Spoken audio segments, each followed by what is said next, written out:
అందరికీ నమస్కారం అండి. నా పేరు మీనాక్షి. ఇది అమరావతి రాజధాని పరిధిలో అతి సమీపంలో ఉన్న విలేజ్ వచ్చి తాడికొండ విలేజ్ అండి. ఇది మీరు చూస్తున్న వెంచరు సిఆర్డి అప్రూవల్ లేఅవుట్, పాత వెంచర్ అండి.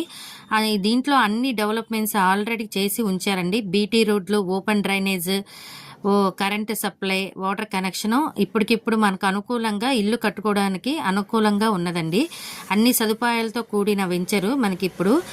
ఇది పర్ స్క్వేర్ యార్డ్ వచ్చి 25,000 రూపాయలు మాత్రమేనండి. దీనిలో చాలా చాలా తక్కువ ప్లాట్లే మనకు అందుబాటులో ఉన్నాయండి. ఇది సిఆర్డి అప్రూవల్ లేఅవుట్, పాత వెంచర్, 9 ఎకరాల వెంచర్ అనమాట. అమరావతి రాజధానికి చాలా అతి సమీపంలో ఉన్న విలేజ్ వచ్చి తాడికొండ విలేజ్లో మనకు అనుకూలంగా ఫ్లాట్స్ అవైలబుల్గా ఉన్నాయి. ఎవరికైతే కావాలనుకుంటున్నారో స్క్రీన్ పై ఉన్న నా నంబర్కి కాంటాక్ట్ చేయవలసిందిగా కోరుచున్నానండి. ఇది మనకి లోన్ కూడా అవైలబుల్గా ఉంటుందండి. థ్యాంక్ యూ సో మచ్ అండి అందరికీ కూడా.